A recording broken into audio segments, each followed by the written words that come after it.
आपल्यासोबत कृषी मंत्री अब्दुल सत्तार आहेत. संजय राऊतांनी एक आज ट्विट केलेलं आहे आणि त्याच्यावर पुन्हा एक नव्यानं आरोप केलेला आहे की आपण एक सैनिकाचा जो प्लॉट आहे तो या ठिकाणी हडपला आहे. मला तर त्या संजय राऊतवर बी थोडी दया येते का मी माझ्या स्वतःची 60 एकर जमीन ज्यावेळेस मूळ ते तर झोपडपट्टीच्या बाजूला त्याचा प्लॉट खाली आहे, त्यांनी त्याचा प्लॉट यावं बांधावं. तो प्लॉट आम्हाला चढ्याच्या भावाने विकास सांगतो, आम्हाला घ्यायचं नाही त्याचा प्लॉट. आणि ज्यावेळेस आम्हाला घ्यायचं नाही तर आम्ही 60 एकर जमीन दान करणारा 30/40चा इलिगल प्लॉट आहे तो मी हे करणार का? त्याचा येणे कुठे, लेआउट कुठे पाहावं, कलेक्टरने पाहावं, सीओनी पाहावं, तहसीलदारांनी पाहावं, नाही तो एखादी संजय राऊतने एखादी कमिटी नेमावी आणि त्यांनी पाहून घ्यावं. हे जे बिनबुडाचे आरोप आजपासून नाही चालले, अनेक दिवसापासून असे आरोप दररोज करतात. कारण की मी मायनॉरिटीचा मंत्री आहे, त्यांच्या पोटामध्ये पोटसूळ आहे. हा मायनॉरिटीचा मंत्री कृषीसारख्या एकदा महत्त्वाची जबाबदारी का दिली मुख्यमंत्र्यांनी? कदाचित याच्याबद्दल विरोधी पक्षाच्या लोकांना पोटामध्ये कुठेतरी पोटसूळ उडत असेल तर मला माहीत नाही. परंतु आत्तापर्यंत मला माझ्यावर कमीत कमी 23 आरोप केले. एखादा तरी आरोप सिद्ध झाला का? एखाद्यामध्ये तरी सत्य तथ्य आहे का? आता शहरामध्ये समजा 1000 प्लॉट कोणी नेले असेल, इथे सर्व प्रॉपर्ट्या 13,900 प्लॉट आहे, घरं आहे. आता 13,900 घरं बनलेली आहे आणि कमीत कमी 15,000 प्लॉट खाली असेल, 30/40चे 20/30चे.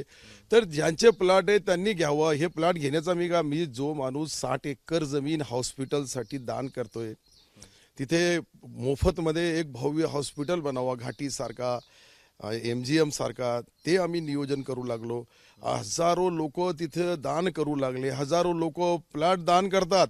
तर या लोकांना माझी एक नम्र विनंती आहे का तुम्ही स्वतः यावं. अध्यक्षता मला वाटतं राऊतच्या अध्यक्षताखालीच एक टीम नेमावी इथं आणि एक चौकशी कमिटी नेऊन त्यांनीच न्याय द्यावा.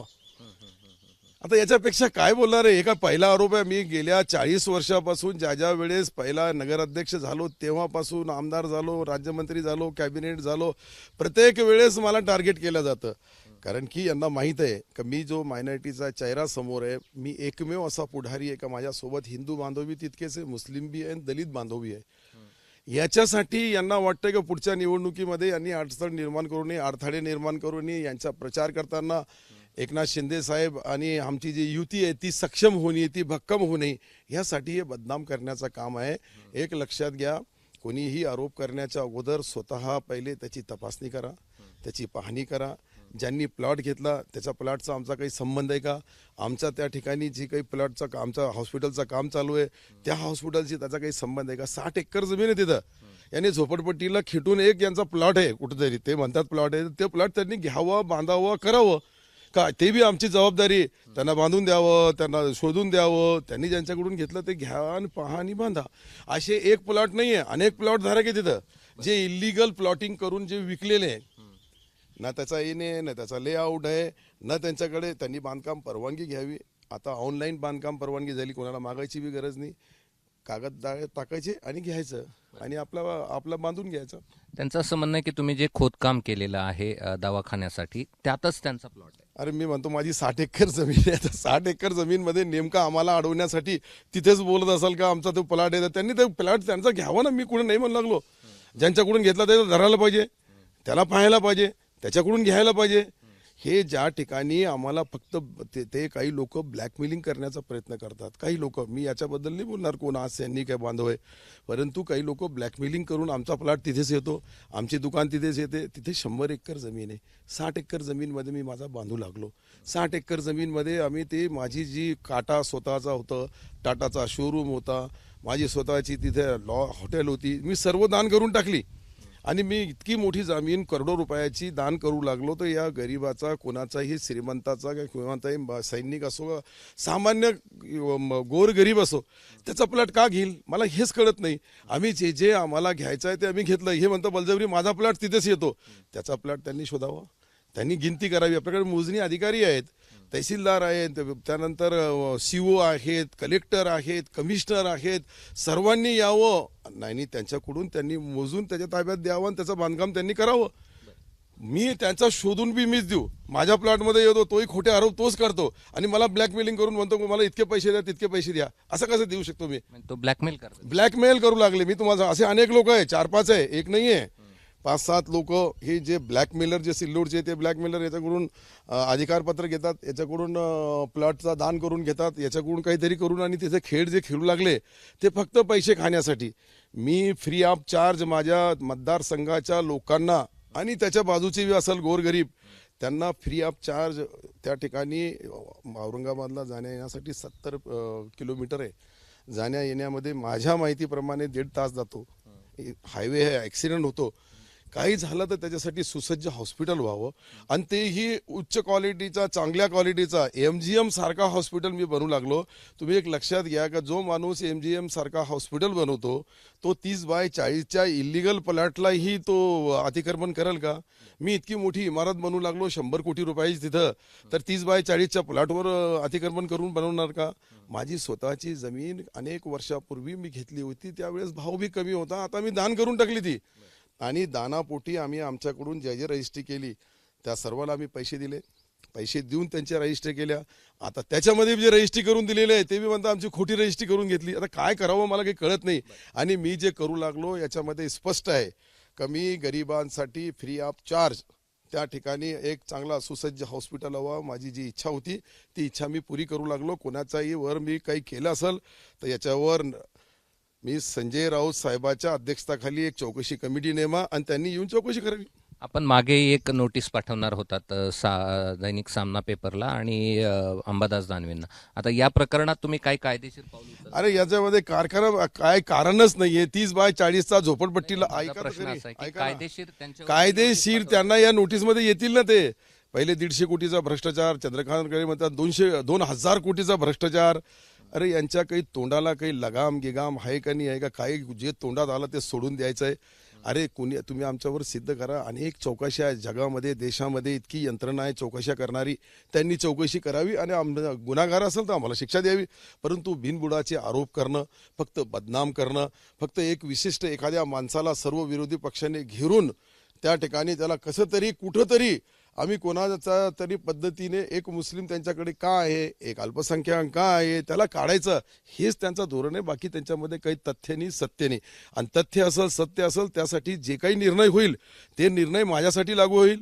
ते निर्णय पोलीस स्टेशनमध्ये गेले. आता लोक म्हणतात मी मंत्री आहे, आमदार आहे. अरे मी एकटाच नाही आहे. जगामध्ये, देशामध्ये, राज्यामध्ये, वेगवेगळ्या राज्यामध्ये वेगवेगळे मंत्री आहे. मी इथे एक मंत्री आहे. मंत्री म्हणून जे मी काम करतोय त्याच्यामध्ये अडकूट आणण्याचं काम, मी शेतकऱ्यांसाठी चांगला बियाणं मिळावं, चांगला खत मिळावं, चांगलं औषध मिळावं, त्याच्यामध्येही तक्रार करणं, त्यालाही कुठेतरी ट्वीट टाट करून लोकांमध्ये संभ्रम निर्माण करणं. अरे तुम्ही व्यापाऱ्याचे प्रतिनिधी आहे का शेतकऱ्याचे प्रतिनिधी हे तरी त्यांनी करून द्यायला पाहिजे.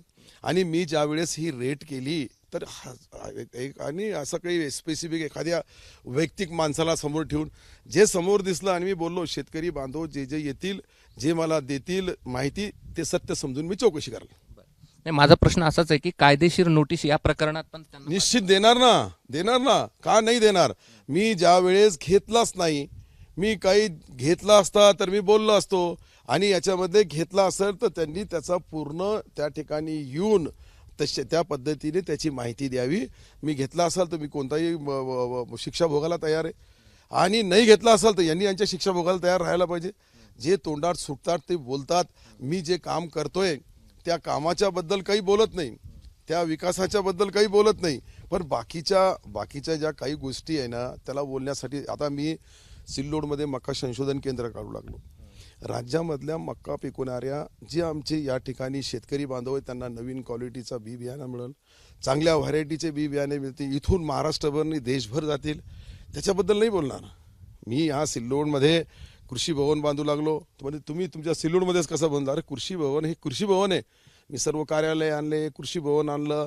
आजच मी तुम्हाला मला 2 दिवस अगोदर 15 जूनला माझी 700 हेक्टर जमीनची एक MIDC मंजूर झाली. आता उद्योगमंत्री महोदयांनी आणि सन्माननीय मुख्यमंत्री महोदयाचे, उपमुख्यमंत्री महोदयाचे मी मनापासून आभार मानल. का इथं बेरोजगारी आहे, इथं शेतकरी आत्महत्या करणारा तालुक्यामध्ये काही ठिकाणच्या बातम्या आल्या होत्या.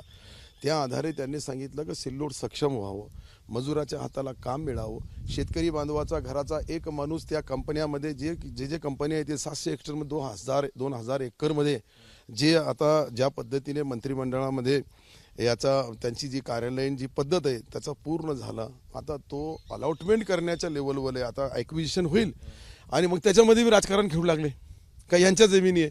अरे माझी सूदभर जमीन नाही तिथे. आणि म्हणजे आम्ही तर गेल्या 3 वर्षापासून मी MIDC मंजूर करणार होतो, तर मी तिथलची खरेदी विक्रीच बंद केलेली आहे. का हेच कोणीतरी परत एखादा घेऊन येईन आणि लोकांमध्ये संभ्रम निर्माण करेल म्हणून मी 3 वर्षामध्ये 4 वर्षामध्ये कोणीच तिथे जमिना घेतल्या नाही आणि मी 1 वर्षापासून याच्या पाठीमागं लागलेलो आहे. आणि हे आता तुम्ही पहा ना, अति तत्काळ म्हणून जे काही आदेश आलेला आहे कृषी विभागाचा, तर हे काम करू लागलो. याच्यामध्ये 8,000 लोकांच्या हाताला काम मिळालं. 8,000 लोकांच्या हाताला काम मिळालं.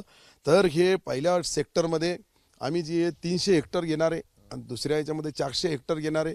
जसे जसे उद्योगपती येतील, जशा जशा पद्धतीने उद्योगपती इथे रिस्पॉन्स देतील, कारण की सिल्लोडवरून 60 किलोमीटरवर ड्रायपोर्ट जालन्याचा आहे, एअरपोर्ट आहे 60 किलोमीटरवर. आणि विशेषतः आपण कदाचित पाहिला जळगाव, जालना, औरंगाबाद, संभाजीनगर याच्यामधला हा सर्वात महत्त्वाचा तालुका आहे, परंतु दुर्लक्षित होता. अनेक म्हणजे 20 वर्षापासून मी सातत्याने या विकासाच्या माध्यमातून या योजना मागण्यासाठी भांडत होतो. आता त्याला यश येऊ लागलं तर तेही त्यांच्या पोटामध्ये पोटसूळ उठू लागला. मी करू काय त्याला? परंतु मी प्रामाणिकपणाने काम करणारा एक कार्यकर्ता आहे आणि ते कार्य करताना मी छत्रपती शिवरायांचा स्मारक बांधू लागलो. त्याच्यामध्ये लोक बोलतात का शिवाजी महाराजांचा जन्म तिथे झालेला आहे का? अरे जन्मनी झालेला आहे, परंतु शिवाजी महाराज हे राष्ट्रीय पुरुष आहे, आपल्या महाराष्ट्राचे दैवत आहे. हे राज्यामधल्या लोकांनी पाहिलं, परंतु जगभरचे लोक अजिंठा केवसला येतात. तो माझा कन्सेप्ट आहे का जगभराच्या लोकांनी ते 67-68 देशाचे जे लोक येतात लेणी पाहायला, त्यांनी शिवाजी महाराजांचा इतिहास समोर पाहावा. डॉक्टर बाबासाहेब आंबेडकरचा स्मारक बांधू लागलो. तोही स्मारक तिथे बांधण्याच्या पाठीमागची पार्श्वभूमीची आहे का विदेशच्या लोकांना आपल्या देशामधले, आपल्या राज्यामध्ये ज्या लोकांचा सर्वात मोठा त्याग आहे, ज्यांनी आपला जीवन संघर्ष करताना आपल्या शेवटच्या श्वासापर्यंत या राज्याची, देशाची सेवा केली, त्या लोकांचा इतिहास म्हणू लागलो. त्याच्यामध्येही राजकारण, प्रत्येक याच्यामध्ये फक्त राजकारण करतात, विरोधला विरोध करतात. अरे आमची सत्यताही दाखवा लोकांना. आम्ही जे करू लागलो ते लोकांना दाखवलं तर निश्चित त्याचे परिणाम त्यांनाही चांगले वाटतील. आणि तुम्हाला ज्या ठिकाणी शंका आहे, तुम्ही स्वतः, मी मंजुरी देतो, तुम्ही स्वतः या, तुम्ही मोजणीदार आणा, तुम्ही मोजून घ्या आणि विषय संपवा. 30/40चा प्लॉट मी खाण्यामध्ये पहिलेही माझ्यावर TAT मध्ये आरोप केला. काय सत्य झालं? काय तथ्य होतं? काहीच नव्हतं. 5,000 रुपयाची पगार माझी मुलगी घेतात म्हणून. अरे मी 5,000 रुपये तर रोज खर्च करतो आणि 5,000 रुपये महिन्याचा माझ्यावर आरोप लावतात. कारण की मंत्री पद आला का लगेच काही ना काहीतरी नवीन पुढी सोडतात. अशा पद्धतीने माझी तुमच्या ABP माझाच्या माध्यमातून त्यांना हात जोडून नम्र, सत्य असेल तर बरोबर आम्हाला कोणतीही शिक्षा द्या, परंतु बिनबुडाचे आरोप केले तर याच्यासाठी कायदेशीर कारवाईसाठीही पुढं तुम्हाला ती द्यावंच लागेल. मी त्यांना उद्याच नोटीस देणार आहे. उद्या, कारण की माझे वकील साहेब बाहेर गेलेले आहे, ते वकील आता संध्याकाळी येतील, आज येतील आणि उद्या किंवा परवा मी त्यांना रीतसर नोटीस देणार. नोटीस घेऊन त्यांचं उत्तर देणार. नसता त्यांच्या विरुद्ध कोर्टामध्ये दाद मागणार, पोलीस स्टेशनमध्ये कंप्लेंट करणार. शेवटी त्यांना जितका अधिकार आहे बोलण्याचा, आम्हालाही तितकं मागण्याचा अधिकार आहे. हे होते अब्दुल सत्तार आणि त्यांनी स्पष्ट केलेलं आहे की सातत्यानं विरोधक आरोप करतात, मात्र त्यात काही सत्य निघत नाही. या प्रकरणामध्ये देखील संजय राऊतांच्या अध्यक्षतेखालीच कमिटी नेमा आणि सत्य या ठिकाणी तुम्ही तपासा. त्या व्यक्तीचा प्लॉट जो आहे तो त्यांनी काही बळकावलेला नाही असं देखील त्यांचं म्हणणं आहे. आणि संजय राऊतांनी ज्या ट्विट केल्या आहे त्या संदर्भात कायदेशीर त्यांना नोटीस देखील पाठवणार असल्याचं अब्दुल सत्तार यांनी म्हटलंय. कॅमेरामन धनंजय दारुंटेसह मी कृष्णा केंडे, ABP माझा, सिल्लोड, छत्रपती संभाजीनगर. ABP माझा, उघडा डोळे बघा नीट.